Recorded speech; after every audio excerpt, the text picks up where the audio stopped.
Hail, hail! Think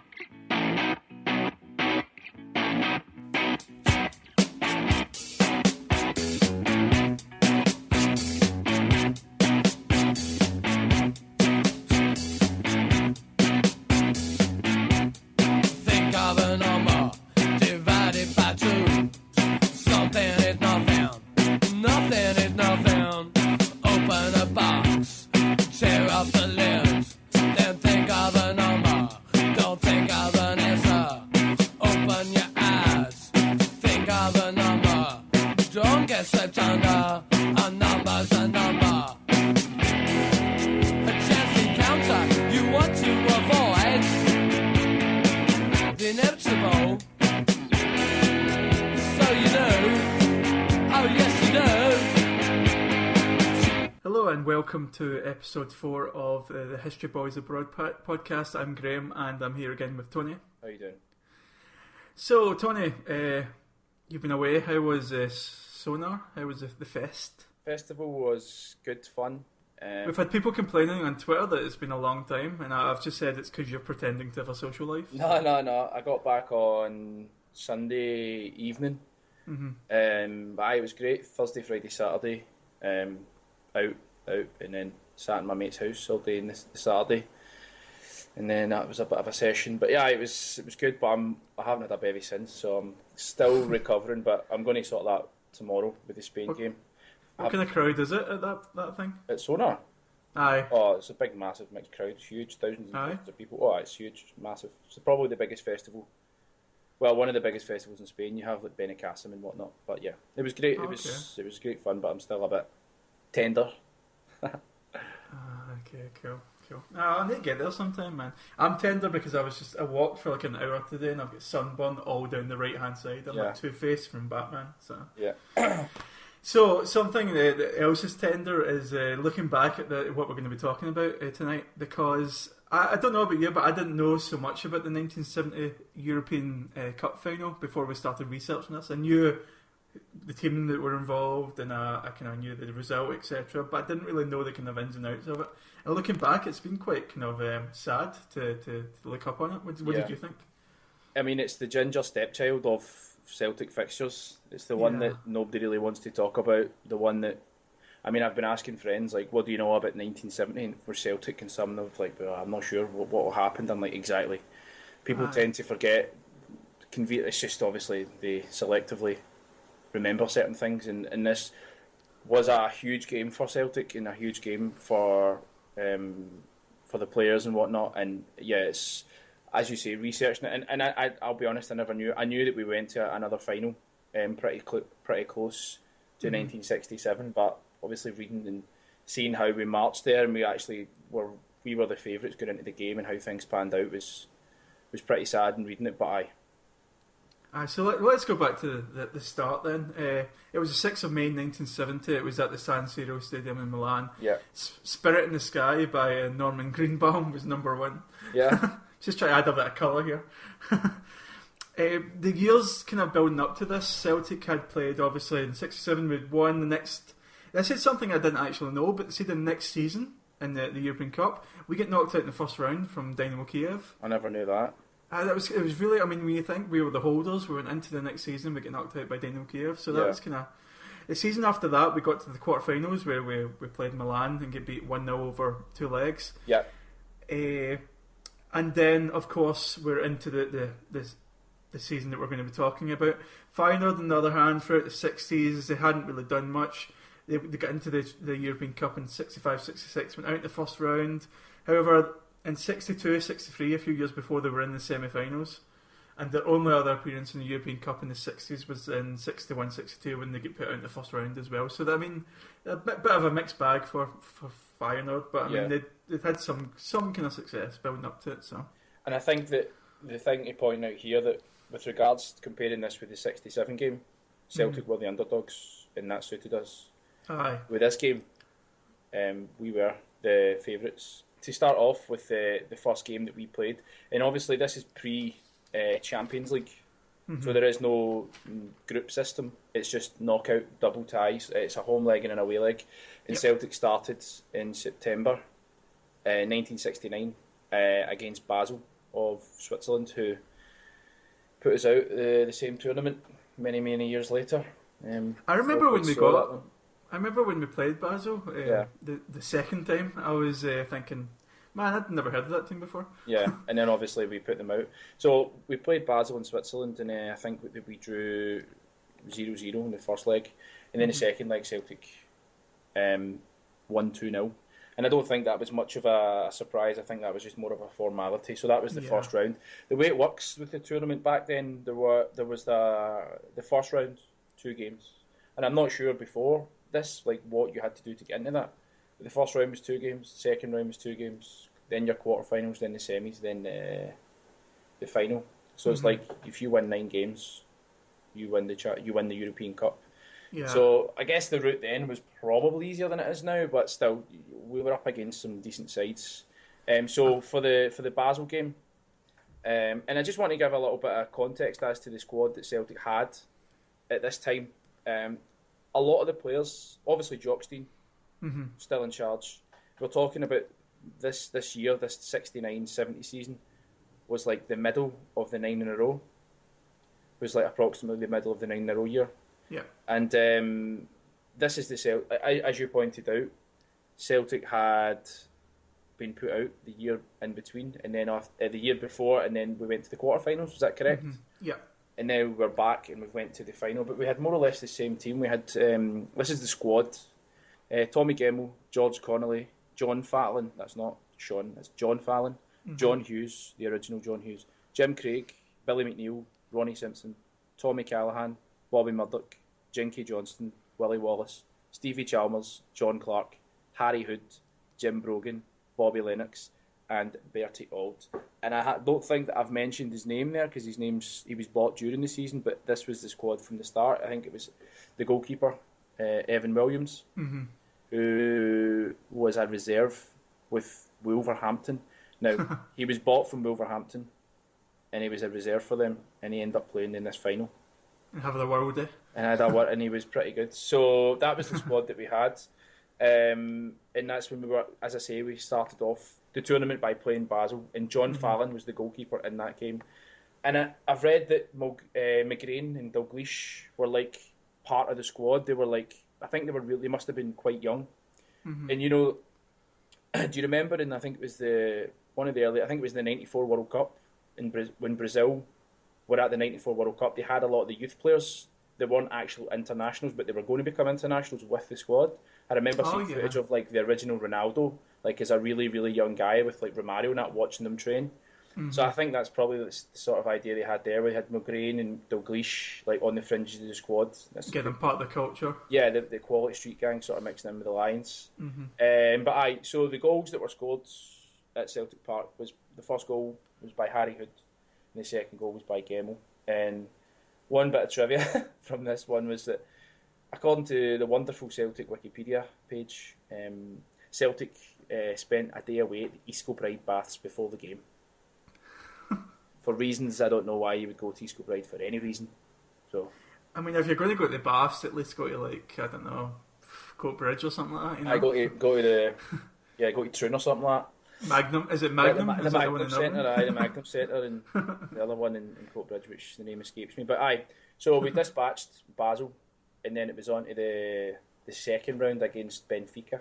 I love how the Benfica game, which has had such Benfica Celtic scores.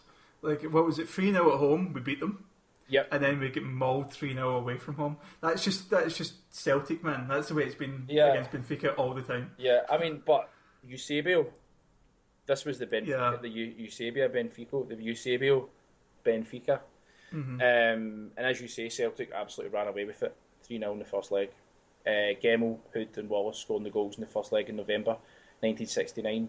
And I think that was a bit of a shock. I don't think anyone expected Celtic to run away with it like that. But when we went to Lisbon, it was a different story. And basically what happened was, it was obviously they pulled it back. It was 2-0 at one point, and with the last kick of the ball, they scored a goal to make it 3-3 and then forced it to extra time. And then extra time came, and then we couldn't score and they couldn't score. And do you know how they resolved the games in those days? No, how's that? The toss of a coin. It's ridiculous, and I tried to find out when that rule changed. Not I couldn't find it. I couldn't find out when, and obviously it feels like a very unfair way to win. And obviously, as a Celtic fan, it's great and all that, but it's kind of unfair. See when they toss the coin, it's done in the referee's room, so there's fans still in the stadium. Like, what the fuck happened? What's going on? So after the game, or after full time of extra time, after the whistle had went, they went into the referee's room, and it was Billy McNeil, Jock, and Sean Fallon, along with the captain. I assume the assistants, one of the assistants, and the manager of Benfica, and the referee, and he flicked the coin. And I was reading that, I think it was Billy McNeil. It was an interview with Billy McNeil. He was saying like you could see like some of the players like leaning up against the door like with their ear, trying to find out who had won. Aye. So it's a crazy concept to think that back then, like two full games of football with extra time, one of them has been decided by a coin. Mm-hmm. It's a really brutal way, and I think the rules changed after that. I think one of the Kellys, I think it was Robert Kelly, had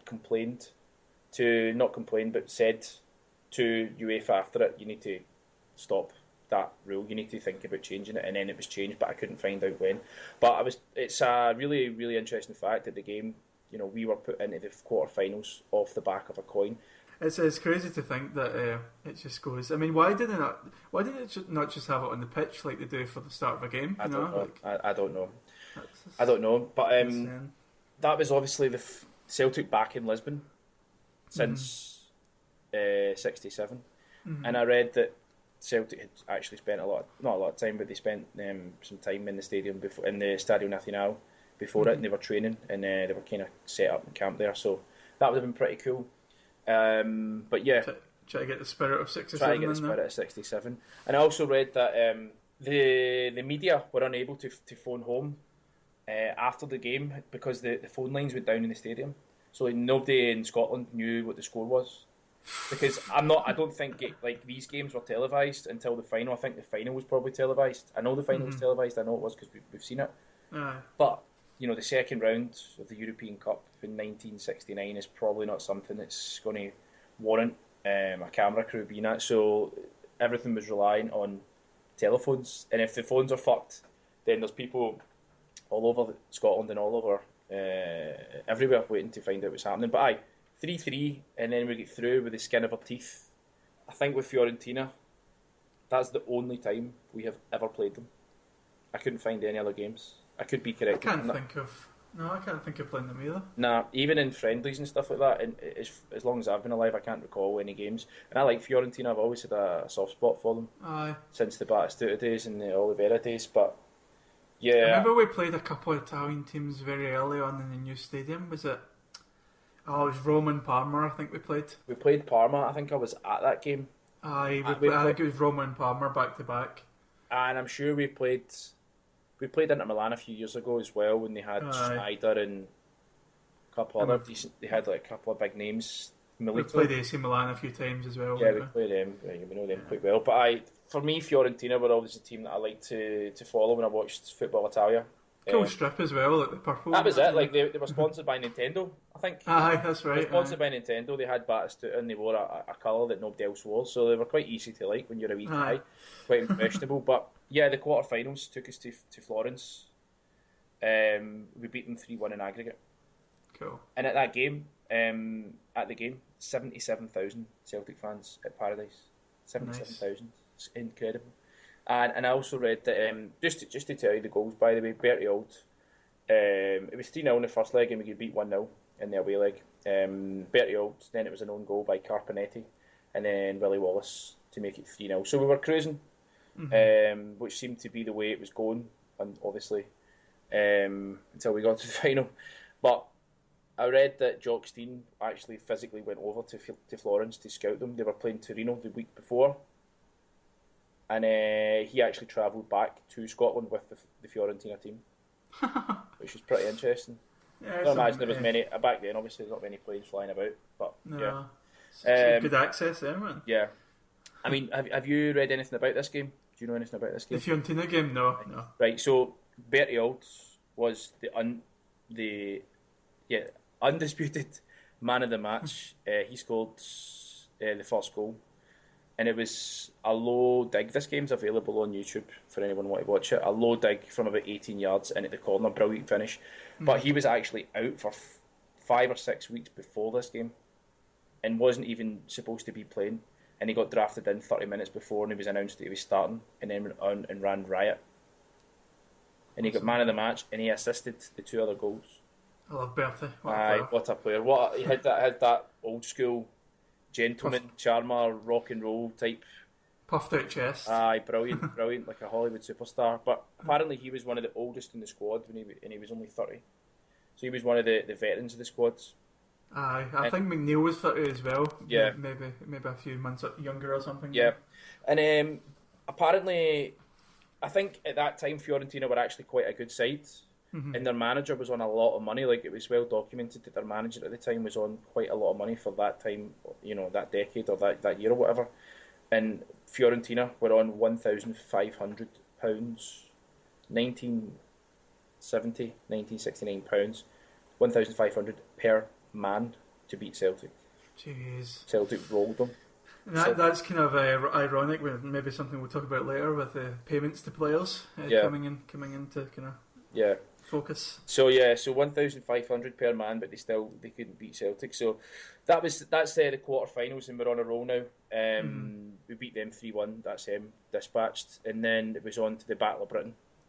I think we've got a little clip from Bobby Murdoch. He's talking about Jimmy Johnson. Yeah, Leeds were named the team of the decade, so therefore it was a case of they had to prove themselves. But it didn't wash with us. Be prepared for the game and all that. And the boss told us, says, "There's one man that's going to win the game for you." And he just stuck the number 7 up on the board and he says, "Jimmy Johnson." He says, "This boy Terry Cooper." He says, "Wee man, just leave him alone with Terry Cooper, and he'll destroy him, and we'll get something out of that game."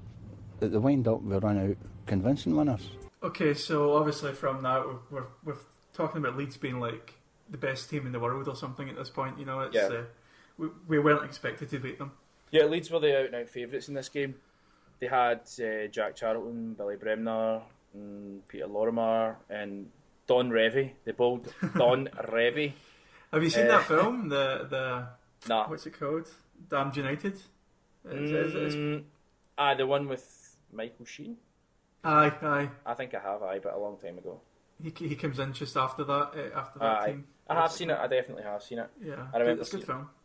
So this is a team against apparently one of the best sides in Europe, Leeds, and it was billed as the Battle of Britain. And I think Jock's team was quite disappointed that we met them in the semis because he wanted to play them in the final. Aye. He said it would be great for football in the UK if we had an all British final. So Wednesday, the 1st of April, that's us well into 1970, and also the second half of the season. And by this point, by this stage of the game, like Celtic and Leeds have played 50 games maybe of the season. We're talking 50, 60 games, and Celtic were the underdogs. In the first leg, we actually beat them at Ellen Road. George Connolly scored within the first minute. And I was reading some of the reports, some of these old newspaper reports that are online available to read. One of them described George Connolly as a fine young player of cool balance and control. Apparently he was brilliant in that game, and it actually led me to read a wee bit about Connolly. I didn't know anything about him until today, but he had quite a curious time with Celtic. Quite an interesting character that was probably worthy of a podcast. Aye, by itself. Something worth talking about in another podcast. But Celtic went to Leeds, and Leeds, up until this point in this European Cup, 24 goals scored, 0 conceded. And George Connolly, it's a bit of a record. I think it was 40 seconds. George Connolly scored. I didn't time it because I didn't see the kick-off, so I don't know when it was from. I didn't have my trusty timer on me today, unfortunately. But he scored within 40 seconds. And then, as I say, 24-0 win streak was ended within 40 seconds of meeting Celtic. So that's something to be proud of. And apparently Celtic just dominated the game. So a little note about the game. When we turned up to play the game at Elland Road, we had white socks and Leeds had white socks because obviously they were all white and Celtic wear the green and white and the white socks. So the referee was like, "Nah, it's not happening. Somebody needs to change." And obviously because we were the away team, we didn't have, obviously those days things were different. Obviously you just had what you had. So we didn't have any socks to change into. So Leeds had to give us a pair of socks to wear, like their away socks, and they were orange socks. Nice. I know. Tricolour. I suppose there's that, but yes. Anyway, so we scored a goal, and I was reading a lot of the articles and, as I say, the newspaper clippings and stuff like that. And I just want to point out there was an article. I just want to comment, quote someone, and just talk about what they said about Jimmy Johnston's performance. He says Jimmy Johnston was being hailed as a genius by the media on both sides of the border, all keen to suggest he was at least the equal of George Best. He spoke to Ken Gallagher of the Daily Record. This is Jimmy Johnston. They can put all the valuations they like on me. They can compare me with any player they like. I don't care. I know people are saying I must be worth £250,000, but as far as I'm concerned, I'm a Celtic player and it always will be. And then he went on to say, it was my best game at European Cup or international standard, but the whole team the whole team played so well. We wanted to do it so much. Aye. And that's obviously that gives you an idea of the standard Leeds were at when he's saying those sort of things, you know.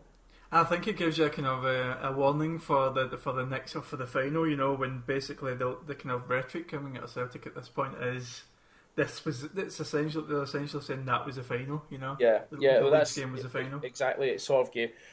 And Feyenoord hadn't won anything really to this point, and they were Celtic of '67, really. Aye, they were. definitely. So this was only Wednesday, the 1st of April. Celtic beat Leeds at Elland Road. George Connolly scored in the first minute. Then we moved to 2 weeks later when Celtic requested the game was moved to Hampden to accommodate more fans, and 136,000 fans were in Hampden to watch Celtic beat Leeds 2-1. Awesome. 136, and that's a record that I think hasn't been broken. The record has not been broken to this day. I could be wrong, but it was a record at the time, and it has been a record as far as I know. And as I say, we were up against Bremner and these sort of guys, and Bremner was just like a talisman for them in the same way that they've got a statue, haven't they? Yeah, they've got a statue of him. In the same way that McNeil is the same for us, you know, he was the man. Aye. And but Bremner scored the opening goal in that game, and it was a long range dig for about 20 yards, and it rifled into the top corner, the opposite top corner of the net, a screamer, as they would say. And obviously that was it. You were like, fuck, Leeds are now here. Aye. But nah, John Hughes scored, and then Bobby Murdoch scored for Celtic, and it was 2-1, and then that was it, game over. Celtic were in the final, and I was reading Celtic were going, the players were going mental on the pitch, and I read that Bertie Auld was kicking about with a bowler hat on. Somebody had chucked a bowler hat onto the pitch, and he was just kicking about wearing it. And then there was a guy that played for Leeds called Norman Hunter. Now, for us, you know, younger generation, more recent generation Celtic fans, modern Celtic fans, some of the older Celtic fans would know this guy. His name was Norman Hunter. His nickname was Bite Your Legs. His nickname was Bites Your Legs because he was a tough guy and he was a solid tackler. But he said in his autobiography that this Celtic team that he played over these 2 legs was the best team that he ever played. This guy, you know, he was a legend. He played. I think he was in the England squad that won the World Cup. I'm pretty sure he was in the England squad that won the World Cup. So he wasn't an idiot. Well, sure there's that scene in Damned United when Clough takes over. He tells all the Leeds players to put their medals in the bin because they haven't earned any of them. I think the kind of consensus was that they were just a cheating kind of kick you off the park team, you know, just not an actual football team, just kind of thugs. Yeah, so, hammer throws. Aye. So this guy was I think it was Jinky was up against him, and Jinky just destroyed him. I was watching The article I was reading was saying that they described it as an onslaught by Celtic with Murdoch Auld and Connolly running the show. And think about that, Bobby Murdoch and Bertie Auld in the midfield. It's just amazing, man. So I just want to talk a little bit about the some other quotes that I have to quote. I got it from a website. I'm not entirely sure where the quote is from, but I'm just going to read it verbatim. And it's from a newspaper article. So here goes. At the end, with the crowd roaring, "Easy, easy," the Celtic men knew that it had been nothing of the sort. Although they had dominated, they had had to fight every inch of the way to win their domination against a fine side of method. The heart of Celtic's brilliant performance lay in the right wing quartet. Johnston's brilliant close and elusive dribbling that from the beginning to end had slowly sapped Leeds' strength, the overlapping and penetration of Hay from fullback, and the central prompting of Murdoch, and the tall, stately and beautifully balanced Connolly. Rip the Hedaf. Rip, I'm sitting with a Storky right now. So you can see, and I just want to go back again to talk about, we spoke about the Lisbon thing and we spoke about this squad.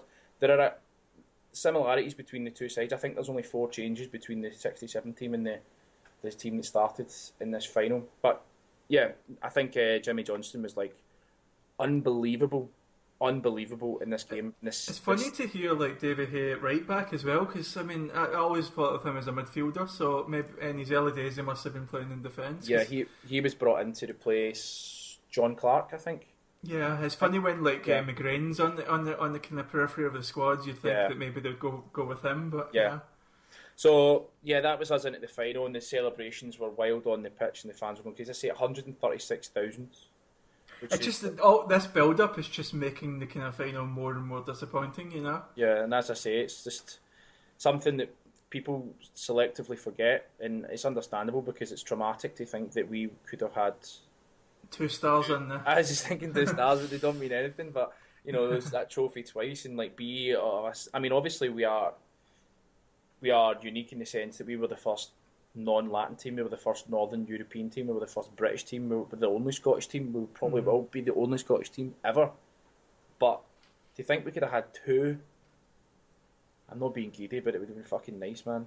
Imagine how much money Murray Mintz would have spent then, man. Exactly. I know, I mean, it's amazing. So I think the players were going absolutely mental on the pitch, and it was great and all that, and Jimmy Johnston, he openly admits that he was like over the 2 legs, like he was just like playing out his skin. So it was a great time to be a Celtic fan. We're talking about, we're comparing these guys that we've got. We're talking about like these are the elite Celtic that we have. These are like the back then we were the fucking Barcelonas, we were the Juventus, we were the Bayern Munichs. It's such a sad thing as well. Like, just I would love football to be that kind of different nowadays, where you would have teams like Feyenoord coming through, and I don't know.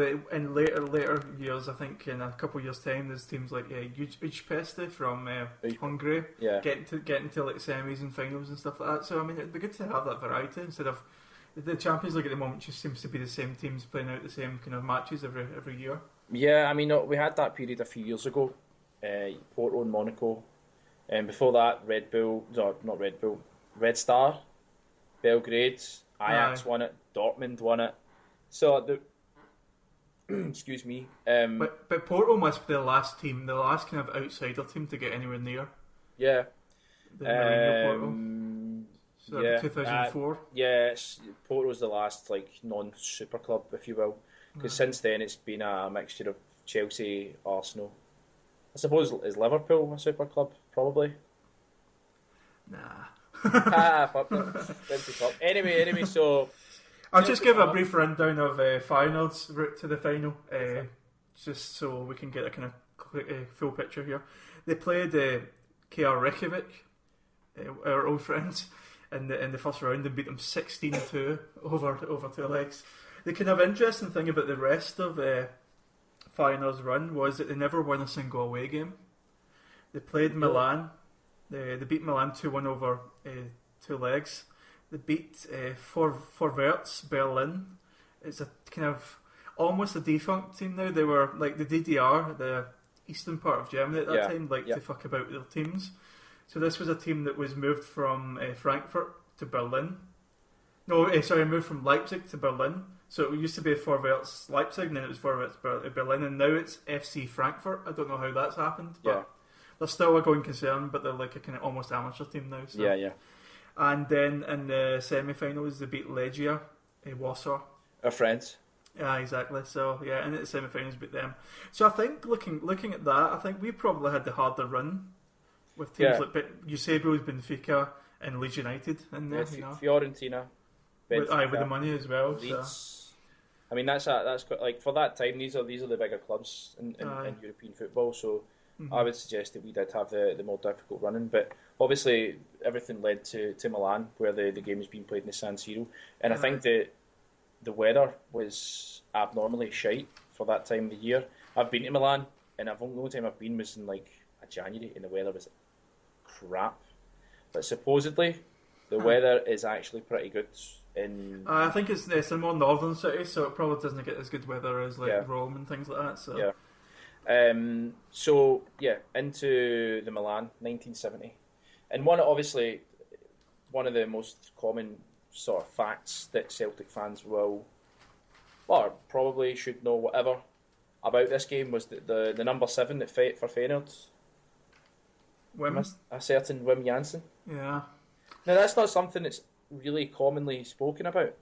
No, and from like the commentary as well. Like I've only seen highlights of the game, but one of the kind of bits of commentary was basically talking about how he was running the show. Yeah, a little small number 7 in the middle of the pitch. And this was like, I think that this was we spoke about this, about the beginning of the Dutch football sort of Cruyff, the sort of beginning of that sort of Dutch football like becoming a thing. Yeah, the golden era. The golden era. And the guy the manager of Feyenoord was a guy called Ernst Happel. Ernst Happel. He was an Austrian guy. Aye. And he was the manager, and he was influenced by this progressive style of football, which would have been progressive for the time. It came from like it was a style of football that was trying to be played in like the 30s and 40s in like Austria and Germany. And it focused, and now this is going to sound familiar, quick passing and tougher in the tackle. Could be Dyler, to be honest. Quick Gegenpressing. Yeah, gegenpressing. That's pretty much what it is. But focusing on quick passing, but having a bit of bite. Looking at some of the reports on it and seeing the formation set up, it's essentially a 4-3-3. Yeah. And one of the things that's mentioned is something that gets mentioned all the time in current football, is the fact that our 2-man 4-4-2, or 2-man central midfield, was just overrun. Yeah. So the mistakes that were getting made back then were getting repeated years later when teams were still going up against this 4-3-3 or 4-5-1 formation and trying to play a 4-4-2 against it, and just getting destroyed in the midfield. So in the final, Celtic played 4-2-4. Well, I've seen it written down as a 4-4-2, but I think it'd be 4-4-2 going to 4-2-4. Yeah. Right, okay, because that was the formation. But to think of a 4-2-4 now is just like mental. Like 2 guys in central mid, then the wingers, and then 2 strikers. Yeah, I mean that's what we were talking about last week with that game against Hamburg, where we had Morten Vikos and Peter Grant holding up the midfield. Yeah, and then it's just being destroyed. I mean, if you've got the players like that, and obviously with Bertie Auld and Murdoch in midfield, it's like, it's night and day. But so the game in Milan, the weather was shite, and it was 1970. And there was lots of strikes or something like that. I think there was a lot of like labour strikes, union strikes, things like that. And one thing I noticed about the Dutch, not the Dutch. I just want to point out, this is the 4th podcast, and the third with a Dutch element. Fuck knows, man, what's going on? This is a Dutch oven of podcasts. I have no idea what's going on with that. But Celtic had an all-Scottish team, which is what was normal then. But Feyenoord weren't. They had 2 foreigners. I'm sure one was Swedish and one was Austrian. And I actually want to kind of highlight the Swede. He scored. His name is Ove Kindval. And just looking at him, he's just got such a kind of Larsson-esque kind of scoring record. He scored 259 goals in 344 games over his career. For Feyenoord, he scored 129 goals in 144 games, which is an outstanding record. Yeah, it's amazing. And the season before the final, he'd been voted the 4th best player in the whole of Europe, and they got like the Golden Boot in Holland 3 times in a row, and he was the only foreigner to achieve this until 1989 when Romario did the same thing. Amazing. So yeah, it was. I mean, this was some player that was coming in against us, this Swede. So you know what they say about the scoring goals in the Dutch league, but didn't you? I've heard that. Oh shite. So yeah. So what was the Celtic team then? The Celtic team. Good question. This is where you need. I've got it written down, so I'll just rattle through it. So we've got Evan Williams, as we've spoken about before, in goals. Right back, we've got Hay, we've got Gemmell, McNeil, Jim Brogan. In midfield, we've got Jinky and Lennox, Alden, Murdoch, and up front, we've got Willie Wallace and John Hughes. Yeah. So solid 4-4-2 formation, 2 kind of really solid midfield centre mids and 2 attacking, goal scoring wingers. Basically, they were acting as like forwards from the wings. So yeah, and we scored the opening goal, 29 minutes, and it was Tommy Gemmell that scored the goal. Did you watch the goal? Yeah, I watched it. The mad back heel from Murdoch. The best thing about that is the referee's position. Yeah, some goal to be fair, but it sort of elevated Tommy Gemmell to a certain standard, a certain level of player, and that's because he was now one of only 2 British players to this day to score in 2 European Cup finals, and that puts him in the same sort of category. What's the word? He's in the same sort of league as he's made this wonderful contribution as Messi. Recent ones would be Messi, 2 goals in a final. Messi, 2 goals in 2 finals. That is 1 goal, 1 final, 1 goal in the other. Messi, Raul, Eto'o. Yeah, so he's up there with, and I'm pretty sure Ronaldo as well. So he's in quite good company. But obviously we're a Scottish team, so it's a fucking big deal. So he's going to goal the 29th minute. So, I just want to kind of create a picture of the goal for people that haven't seen it. So the free kick's about 2 yards outside the box, very central. The wall must be about the penalty spot, and they don't seem to get settled when Celtic take it, so that everyone seems to be still moving a little bit. Bobby Murdoch kind of back heel flicks it into a more central area, and that's where Gemmell's kind of running in. He batters it low. Yeah. Into almost, it's kind of to almost to the corner, but it's a bit middle-ish as well. Yeah. And the best thing about it for me is, even though the wall's about the penalty spot, for some reason the referee's standing in the 6-yard box right in front of the goalkeeper. Yeah. So the ball just goes straight through the wall and straight past the goalkeeper, who must have been unsighted. It was a crazy decision from the ref. I think that yeah, you're right. I think that the goalkeeper in normal circumstances probably would have saved it, but from then it was one-way traffic. Feyenoord. But even before that, I was going to start before that, but Feyenoord was so silky looking, man. Before we scored, it was in the highlights package. It's just all Feyenoord. They're doing these little flicks to each other. The passing's amazing. They look like a total football team, Total football, yeah. And one of the quotes at the time was that Dutch football spoke a delicate language of its own. Was one of the quotes that I read, because this was the beginning of them. Like, as I say, Feyenoord hadn't won anything by this point, and not that they hadn't won anything, they'd won things, but nobody really knew who Feyenoord were outside of Holland. And we were Celtic, we had won everything, and we were the Bayern Munich, we were the Barcelona of the time, and these wee guys just walked up and tore us apart with this silky, fast football, which we were kind of known for. But and from the highlights, we looked like a total kind of almost like a hatchet team, and we've just kind of counter attacks and things like that. And from a neutral's point of view, Feyenoord must have been a team to support, which is crazy when you think it is a total reverse of the '67 final when we were the ones doing that. You know? Yeah. So Gemmell scored the first goal, but it was the equaliser was quite soon thereafter. 2 minutes. 2 minutes of difference. It was a guy, surname is Israel, and he was a defender, and then awful head tennis in the box, man. Awful head tennis, and then he's just left completely unmarked to lob it over Williams. It was a bad goal to lose. And then 90 minutes is up, and then 1 each at the end of 90 minutes. So extra time went on, and then from the first half kickoff? Was it the first half? Aye, no, it was the very The start first, of the extra first time. half of extra time, Feyenoord have the kick-off. And from kick-off, the two guys pass it back to one guy. He goes to pass it to another, and it's intercepted by, was it Connolly? No, John John Hughes. It was Hughes. intercepted by John Hughes, who's charging. He's like shit off He a was shovel, man. rapid, man. He's speeding. Bearing in mind, this is at the end of a season where they've played about 60 games, and this is like the 95th minute or something like that, because they've already played the 90 minutes and then extra time and injury time, whatever. So he's bombing it down, and he beats the players, and he's pretty much one-on-one with the keeper, but the pitch is a shambles, which I guess would be not normal for those times, because obviously I'm not really sure, but the pitch didn't look that hot, to be honest, and the ball was bobbling about, and it sort of bobbled, and when he connected with it, he sort of scuffed it, and they've cleared it. And obviously, I think, was it one goal and you win? Was it that rule?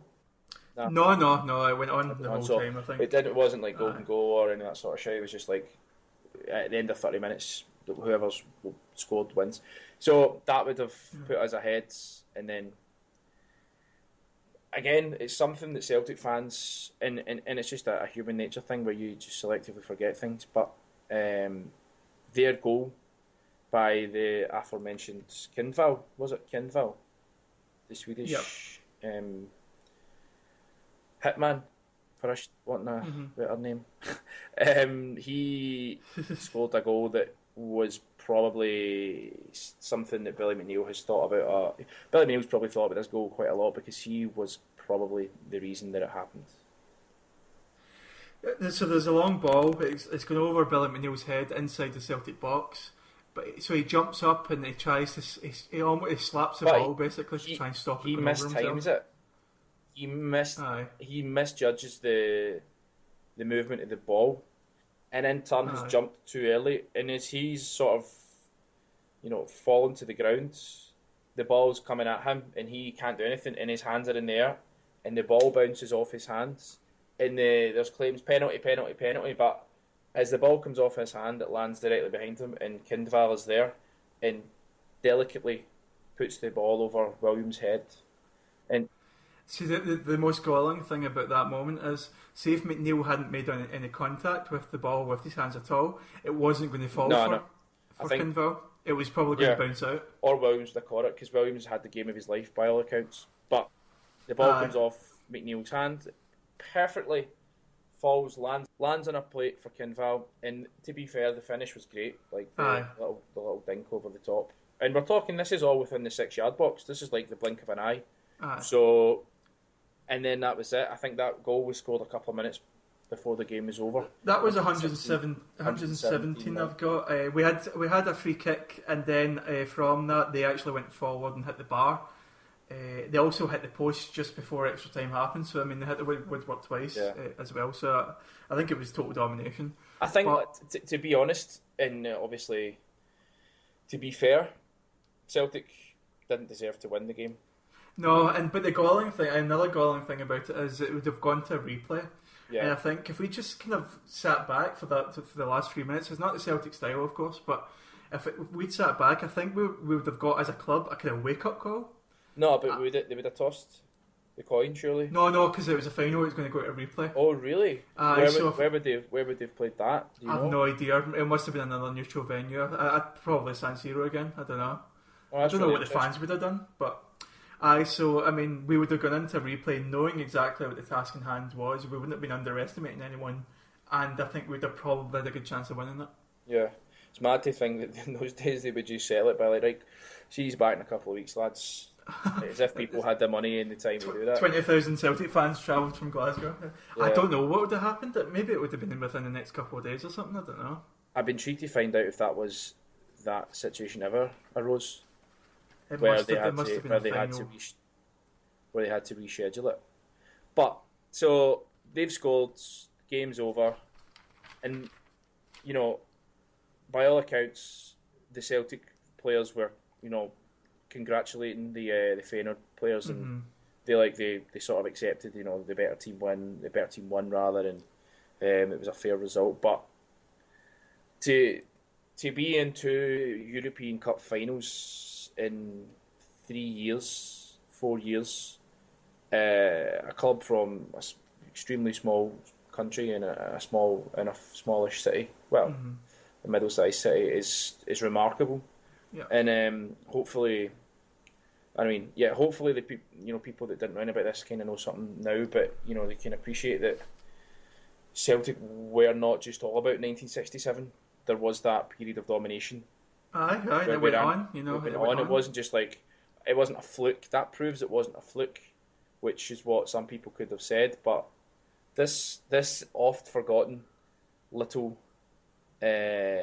story about Celtic in this 1970 European Cup final is something that you should really know about. And as I say, like Celtic's absolute talisman throughout this entire period, out with Jockstein and out with Johnston, is Billy McNeil. And the big man made a mistake, and he obviously can be forgiven and is forgiven and will always be forgiven for it.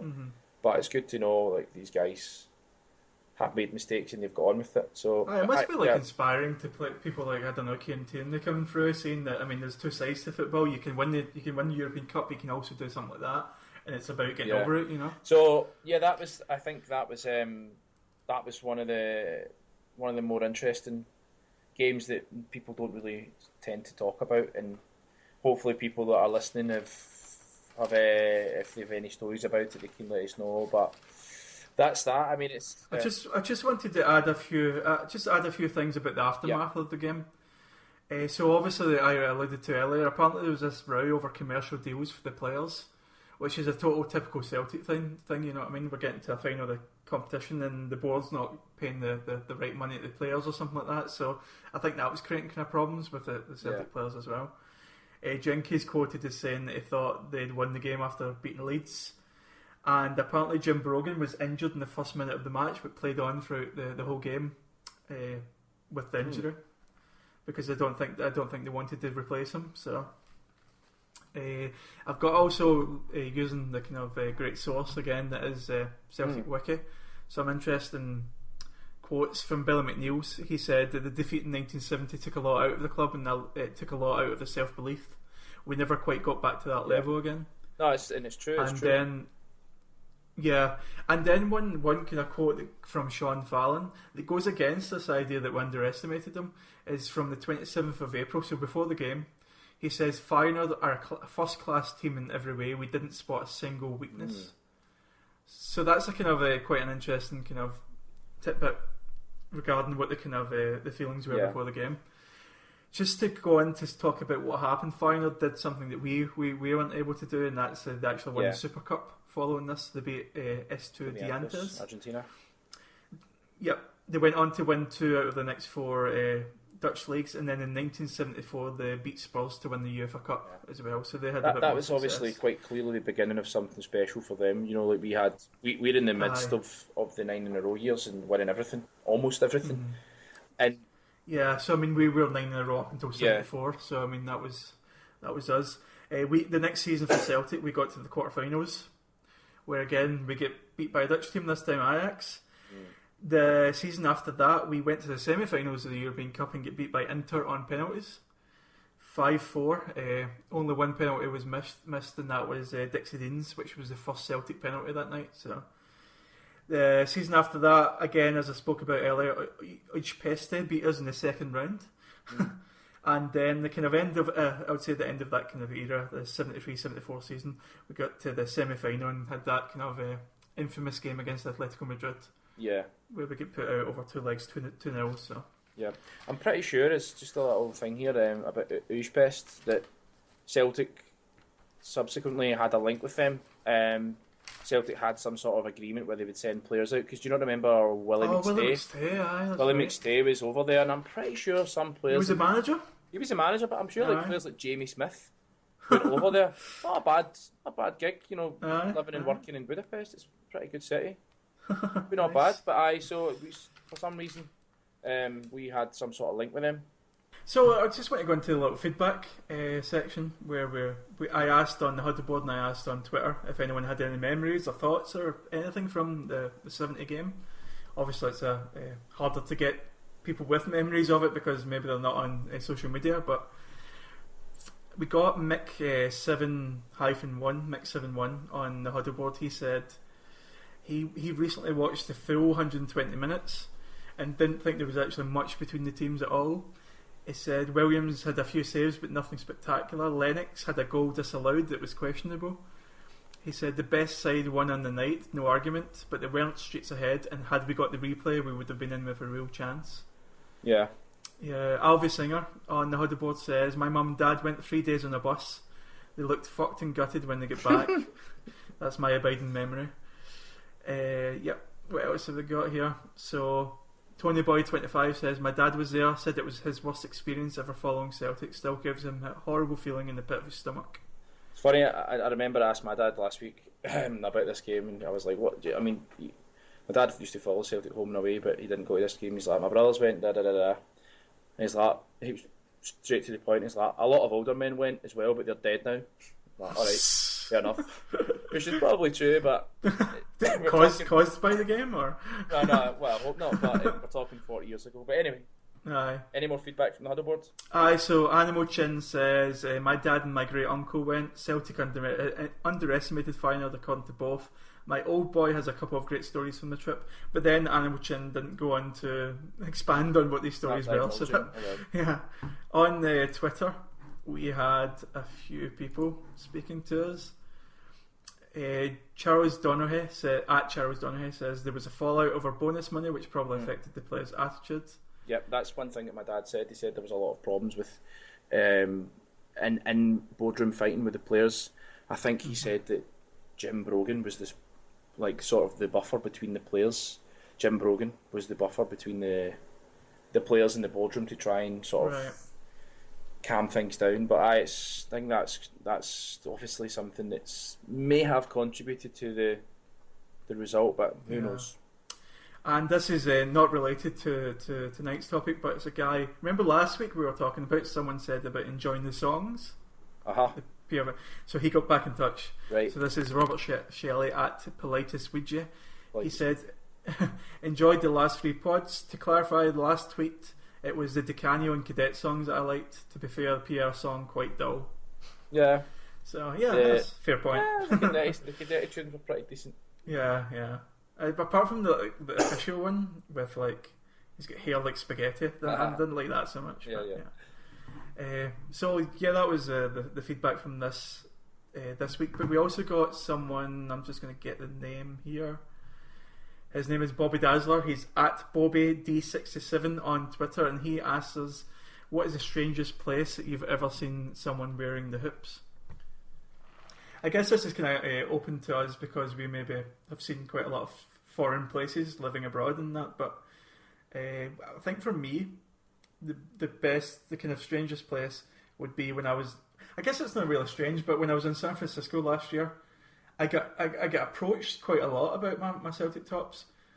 One guy came up to me. He looked like as if he was from, like, Asian descent, and he was talking about how he loved Nakamura, and from that he was a Celtic fan and stuff like that. So I was getting approached quite a bit. I didn't actually see any Celtic tops like on the street myself, but when I was going by in cars and stuff, I could see people walking about San Francisco with them on. So I think there was quite a big population of Celtic fans over there. Were you wearing, like, shinnies and shorts and all that? And I was a full kit wanker. Moldies, full kit wanker, right? Yeah. And for other people, when I was at Burning Man, I had my hoops on, so other people would have seen me wearing the hoops in strange places. So. Yeah, it's funny. Like, you see these things being put. Have you seen that? Have you seen the one from the Tupac concert? There's a guy. Tupac's walking through. It's amazing. I'll need to show you. But there's one really famous one from about '95. Aye. And it's Tupac walking through this crowd in a club, and there's a guy standing next to him with the hoops on. Pure amazing. Amazing. I think. What about in your everyday? Do you see it happening? Me? Aye. Like, I saw a guy yesterday in my local supermarket, wearing a full. He was wearing the Celtic strip, the one from the centenary year a few years ago. Remember the one that had, like, the Celtic sign round the badge? What actually one? No. Like the one from the Gary. Oh, the thin hoops. Aye, that one of my favourite ones in recent times. I think it was the anniversary of Lisbon 2007. Maybe. I was wearing that yesterday.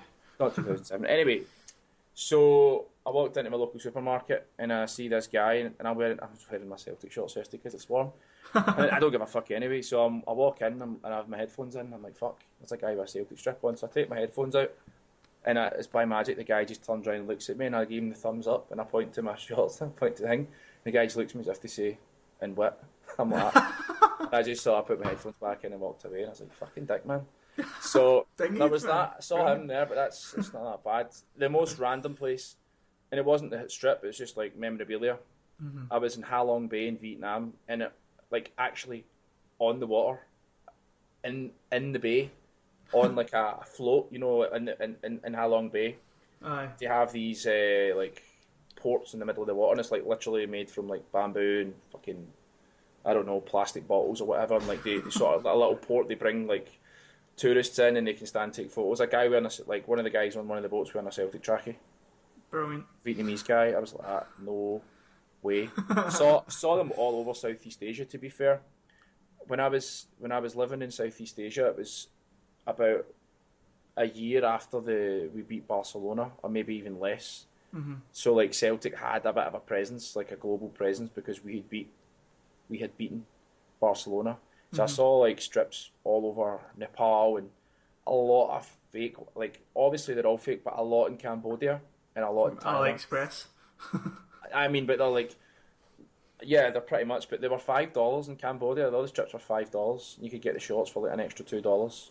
The quality wasn't even that bad either, because I bought one because I was there for a while. It might just be rejects from the I'm not too sure, but yeah, I mean, I've seen them in America, and I've seen them everywhere. Like I've seen them in Berlin. I've seen them. It's a really common strip. It's something that's I've noticed. Obviously, you notice it, but other teams I don't notice as much. Like no, definitely here I've seen quite a few Celtic, but I don't see any Rangers. Never. That's like in all the travelling in that I've done, I've seen 2 or 3 strips in so many years, whereas Celtic ones I see them every few months. But yeah, the random one was in Vietnam, Ha Long Bay, and it's like it wasn't even in a city; it was like on a rickety boat, like a mad bamboo raft. It's like fuck, man, brilliant, totally brilliant. Like try to sneak a photo, but it wasn't happening, man. I think a lot of it might be to do with, obviously we've got the heritage and everything, but I think our strip is very iconic looking as well. So yeah, I think that probably attracts a lot of people. I was walking to a supermarket. I'm in this kind of smallish town just north of Munich, and it was just like 5 guys walked out of the supermarket all with hoops on. Yeah. I was like, what the fuck? So I spoke to them, and it just turned out they were German guys. They bought that strip as their 5-a-side top. Amazing. What strip was it? It was the one you were talking about. The thin hoops. The 2012, the thin hoops. 2012. It was that's one of my favourite recent strips. It's class. I'm still a bit disappointed that we don't have Nike. I would love Adidas. I've just wanted Adidas my whole life, man. Nah, man. I mean, don't get me wrong. Some of these strips that they've got in the Euros now, and I noticed that Adidas have got a lot of the MLS strips and they look great, but the New Balance one doesn't do it for me. And the shorts are actually alright. The ones that I was wearing yesterday, they're New Balance shorts, but I'm just like Nike, so I was pretty gutted. So yeah, anyway. Well, Bobby Dazzler gave us his own. He says he met a guy in a state park in Wheeling, West Virginia, one time when I was there with the girlfriend. His dad was Scottish, so there you go. Amazing. Wheeling, West Virginia. So while we're talking about Celtic, what's happening?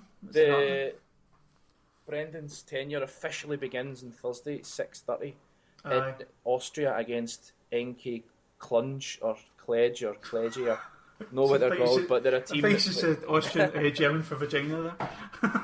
Aye, it's they play in the Slovenian First Division, and they're from. I don't know much about them. I just did a quick look tonight, but we're playing them. It's a pre-season tournament, a pre-season friendly. But we have in the next 5 weeks we have 5 games, so it's kind of getting somewhere. It's starting to pick up a bit. I'm unreasonably excited about this game on Thursday. I mean, I've got excited about these in the past, and they're just real shite. But so we play them, and then the next game's against Sturm Graz. Yeah, and I'm sure we've played them in the past. We're playing them in Austria, and then obviously we've got the Leicester game on the 23rd. I think we've got the Barcelona game at the end of the month, the end of July, that is, and we have one other game. Is it against? Not against Ljubljana. We have another. We have another game. Maribor. Is it? Are we playing Maribor? I think Maribor's the 9th of July. See, we've got 5 games, so that's the one that's missing. Aye. I'm surprised that we're playing them after. I think Sturm Graz are the ones that play in the Arnold Schwarzenegger Stadium. Arnold, really? Aye. I think it is. Aye. So, there you go. Really? Yeah. So I. Other Celtic news. Obviously, there's not much happening, but we're looking forward to the pre-season. I'm addicted to Celtic TV at the moment and just watching the training sessions. I could just sit and watch them all, maybe not all day, but like I could watch it for a long period. It's great fun, man. I've noticed a couple of familiar faces. I certain Nadir Chivchi. Oh, aye. And is Skepovic back? I've not seen him in the videos, no. But it's crazy, like looking at the amount of players. I mean, Liam Henderson's back in, obviously. Forrest's contract expires in December. It turns out. I never knew that. I thought it was. Aye, I mean, he seems to be. There's kind of rumours going about that Rodgers likes him. Apparently, Rodgers has said you've got until December to sort your life out. Aye. Another face that I saw on the photos was Christopher Agier, who I'm hopeful that he will get some game time this season. Aye, I mean he's a unit, isn't he? I mean he's massive, and it looks as if he's comfortable in the ball as well. So, but we've been linked with a few players. Colo Torre just today. On a one year deal. I mean, I wouldn't mind that because at the moment we're going into these Champions League qualifiers with Charlie Mulgrew and Fiatchenko, basically our only 2 defenders. But is Charlie Mulgrew signed a new contract? Has it been confirmed? I don't think it has. No, it hasn't been confirmed. So I mean, was Charlie Mulgrew at the training sessions? I don't think he was. No, he wasn't. No. So I mean, at the moment yeah. it is essentially Fiatchenko and Owen O'Connell. Owen O'Connell, aye. I mean that's what we're looking at the back. I mean, I'm sure we're going to get some in. We've also been like with Shane Duffy, who just got sent off today for Ireland. Yep. And the other one that's kind of exciting is Moussa Dembele, one of like the 17 Moussa Dembeles that's playing football at the moment. Aye. So he's a youngster from Fulham that scored 17 goals in the Championship last season. So I mean, how many goals? I think it was 17 he scored. I mean, if he's only scored 17 goals, he's not going to come to, unfortunately. Realistically, he's not going to come to Celtic. Well, was it a contract? And it would only be a 250,000 kind of compensation fee? If the only thing I know about him was that I remember a couple of months ago when Spurs tried to sign him and they have their own Mr. Dembele. That's all I know of him, and like Pochettino was trying to get him in, but nothing's happened. So the one thing that we would have over other teams is that we would because we're not in England, we wouldn't need to pay. I think in England they would need to pay a few million to get him, like the same way it was like Danny Ings a couple of years ago. Is it not just that?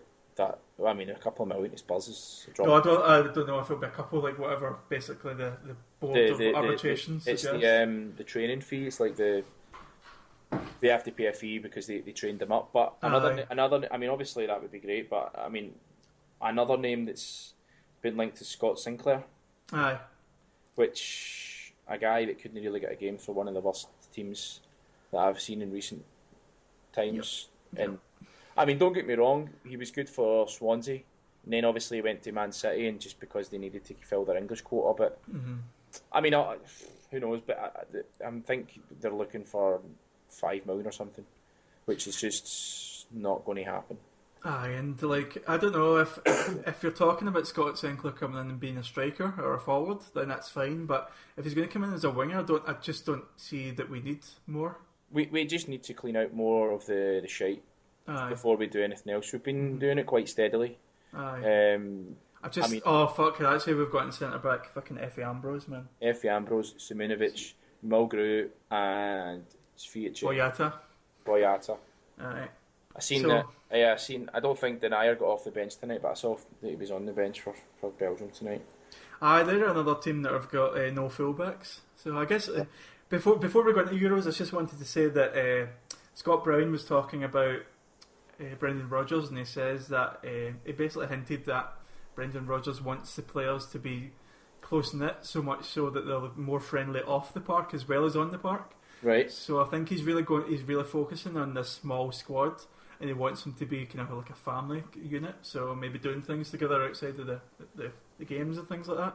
Going to 10 pin ball, ice skating, and going to Laser Quest. Laser Quest. But it is interesting when you see sometimes these behind the scene things on Celtic TV where you see like there is like a kind of black group where it was like Kazim Richards, Boyata, Effie Ambrose, and they were always like together. And maybe he wants to cut down the squad and maybe get rid of cliques and stuff like that. So everyone's kind of. I mean, you've got like Callum McGregor, Scott Allen, and Griffiths are always together as well. So maybe he wants to try and make sure that everyone's kind of on the same page that way. Yeah. You know?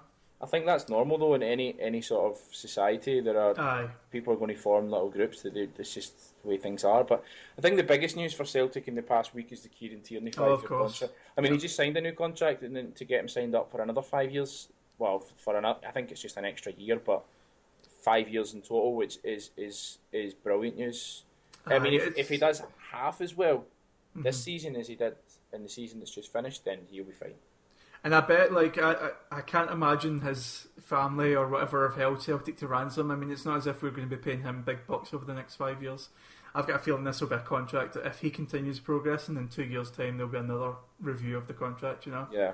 And I think the last thing, I mean, I don't want to get into any stupid shite petty chat between Barton and Brown. I'm not interested. But I think the other thing, it's kind of Celtic related, was Wanyama got his big move.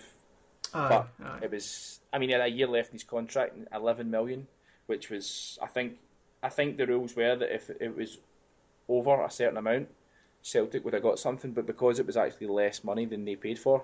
Is that right? Actually, I wasn't sure if that had been confirmed, because people kept saying it was going to be $1.5 million, but then I don't know if it was... Well, I'd read, and I can't remember where I read it, that when he signed for Southampton from us, we got 12.5, and the new deal was 11. So I think the rule was if it was over what we had received, then we were entitled. But who knows? I think there are two different clauses. Just from playing Football Manager, you can have the clause of the profit or the clause of the sum. So it has to be true then. Has to be true then. Aye, of course. But just to briefly go back to Kieran Tierney a second, I just loved like listening to him, and it was almost as if he was saying, "Of course, I was going to sign a new contract." You know, it was like the Celtic are my team. This is where I'm going to be. And I can just see him going on to be like captain as soon as Scott Brown's gone. You know, it's going to be Kieran Tierney, I think. He's a rare breed, isn't he? Like, you don't really get players like that coming around too often. Players that come in and like he would run through brick walls. You know, he's committed in every tackle. He plays for the strip. He doesn't fuck around, and he's a good player, and he's still 18 years old. And it's just one of the things I hated about the press conferences. Again, it's this negative shite from the media. Like, we got it in the Brendan Rodgers press conference where Chris McLaughlin was basically asking questions like, why did you come to the Scottish League? This conference, there were basically people saying to him, did you not want to go to a bigger club? Yeah. And it's just like... it's just the way these fucking cretins work, these monsters work. I mean, you can say, do you not want to go to a better league, but a bigger club? I mean, who the fuck's a bigger club? Southampton? Players like Kieran Tierney staying in a team like Celtic completely benefits the entire league.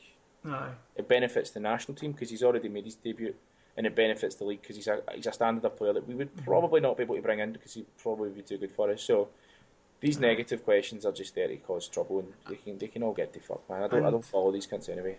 The rumour about it was that apparently after the first training session, Brendan Rodgers went into like the back room and said, give him a 5-year contract. Well, there you go. The rumour was that Brendan Rodgers just basically looked at him after a training session and said, aye, go for it. As I say, very, very, very rarely does a player come through and does what he does, and he's come through the youth system as well, and like he wants to be part of it, and he has got it, and he's like level. He seems to be quite a normal wee guy. He's not a Tony Watt. No, he's not a McGady. He's a different type of player altogether. Not a player, but the mentality. He seems to have the right mentality. So it's totally brilliant, man. And like he was like, as I say, Dyla introduced him to the team and left him as kind of part of his legacy. But he's going to be a great player for Celtic. It's one of the most positive things about the club just now, and there are many things to be positive about. So yeah. Fucking my God! Did you watch that game between Northern Ireland and Wales? I wish I could erase it from my memory. like Men in Black style memory erase. It's like that thing in Billy Madison. I feel more stupid from hearing that. Yeah, it was terrible, and I was like so fucking bored watching it. In fact, I don't know why I have to talk about it anymore because it was pure absolute garbage. Like It's just crap. The whole thing was crap. I can't believe we've got a tournament where fucking Kyle Lafferty's been playing up front and Darryl Murphy's been playing up front for another team. It's just mental. Josh McGuinness. Josh McGuinness comes off the bench. Josh McGuinness. So let's just that's that done and dusted. I managed to completely miss all of the Portugal-Croatia game because I was busy, and then as I was walking home, I had no idea what the score was. I didn't have my phone on me, and I saw in a pub the game was still playing about 11:20, so I jumped in. It was like and 115 minutes into the game. Aye. So I was like, fucking brilliant, it's going to go to penalties, and then they fucking scored. And I was like, to be honest though, that's all you needed to watch. The rest of it was fucking... Because it looked quite good when I was watching it, because they had Croatia a couple of chances, and Perisic hit the bar, and then obviously fucking Ronaldo fluffed his lines, but... And then you had one of the moments in football that's up there with dog in the pitch, and that was goalkeeper coming up from a corner. Yeah, yeah. What football was made for. Apparently... that game is like as bad as the Wales game, so I'm happy to not talk about that. And the previous game of that was what was the game? The first game yesterday afternoon.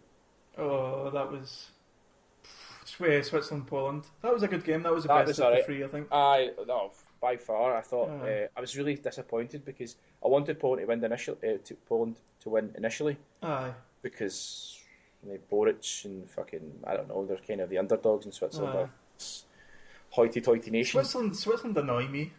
They annoy me because they speak multiple languages and they're all fucking well off. Neutral bastards. Eat chocolate and all that. But I wanted them to stay in because Shaqiri was just fucking unbelievable, man. What a goal, man. Yeah, and Lewandowski's been disappointing, but I thought Blachowski was good. But I thought may as well, I wanted the best players to stay in the tournament, and as Lewandowski's been doing nothing, Shaqiri was like, that goal was just like Roy of the Rovers, Hollywood ending, like you dream of goals, and it was from the 18-yard line. And the fact it goes in off the post, that always is like the cherry on the cake of a goal. In off the post. It was well beat. Aye. Like, and who is it? Fabianski. He's a good keeper. He's a decent keeper. So that was a great game as well. Yeah, that was it. I enjoyed that game. It's just a shame the penalties, and I think it was Granit Xhaka that missed the penalty. He's just signed for Arsenal, but yeah, that was good. Or as I said on Twitter, Xhaka can't. Xhaka can't. Yeah. Yeah. Terrible. But let's get to the real football. Die Mannschaft 3-0. What could have been 4 with the penalty miss as well. Yeah, I mean, I saw the first 86 minutes and then I came home. They're clicking into gear, man. They're getting there. Slovakia. Aye, but like just seeing the way that they're moving forward, they get Thingmay's out of the team. Götze, he's just been shit, and Draxler's in for him, and they've got Mario Gomez looking as if he's in about it up front. So we spoke recently about Draxler, and I mentioned that one of my friends had picked him as player of the tournament. Or a surprise of the tournament. I guess you could be now thinking, because he got subbed today, obviously, but he played quite good, and his goal was pretty decent. But his setup for the Gomez, like the assist for Gomez, was class. His footwork and all that, and obviously he done the little pirouettes and the pirouettes, the little spin on the ball thing. So he looked pretty good. But yeah, I mean, it's the biggest change for Germany for me has been Kimmich coming in at right back. He's not a right back, like he's a defensive midfielder, but he's just made that position his own, man. He's been absolutely brilliant. Who did he replace again? Who was the? He replaced Hovedes, who's actually a centre back. Hovedes could actually come off the bench for Boateng. Aye, that's right, because Boateng was a doubt before the game, but Boateng again is just striding through this tournament, man. Yeah, there was a lot of talk about him before the game, about his passing range. Aye. How he sprays the ball about like a Xavi or an Iniesta or something like that. You know, he's like, he can pass, he can tackle, he can shoot, as we've seen tonight. But yeah, it's I never saw the final game tonight, but it's hard to say that Germany are probably. It's hard to disagree with the fact that Germany are probably. What I love about the German team is just the quality of the quality of goalkeepers for a start. I can't remember who it was that said it, but they were talking about how you can really tell in a football team what the country's other sport is. So obviously in Britain you've got like fucking rugby as a second sport, so you've got the kind of aggressive style. In Spain I think it's like basketball, so they've got the kind of passing style. In Germany it's handball. And see that save tonight from Manuel Neuer, where he just like, slapped the ball away from the top corner. Yeah. That was just handball, you know what I mean? And that's why Germany have got 3 goalkeepers in that squad, Leno, Ter Stegen and Neuer, who would basically be the number 1 for any country in the world, apart from like a few, obviously, they've got top-class goalkeepers. And then after that, like the whole German league just has, you've got the guy, the Mainz goalkeeper that's just signed for Liverpool, who's going to probably be the Liverpool number 1. You've just Weidenfeller from Dortmund. You've just got this quality of goalkeepers throughout the whole league, and it's interesting thinking about leagues with thinking about their second sports as well. Germany are looking pretty good, but I mean the big game. Obviously, let's talk about the France and Ireland game. Ireland were unlucky; they rode their luck to an extent, a little bit. But yeah, it was a weird game in the end because France sort of took the 2-1 lead and then just sat back and sort of at one point they attacked and then sort of stopped and then went backwards. And I was like, they're down to 10 men. Like, why are you not trying to score? Not that I want, but I'm just like, why would you? Surely you would. And then as soon as the whistle went, like the players hit the deck because they were knackered. I think they were trying to conserve energy, but I mean, surely, they hadn't played for what 7 days or something like that. So yeah. I mean, surely it shouldn't have been that. But I don't know, the heat, I guess.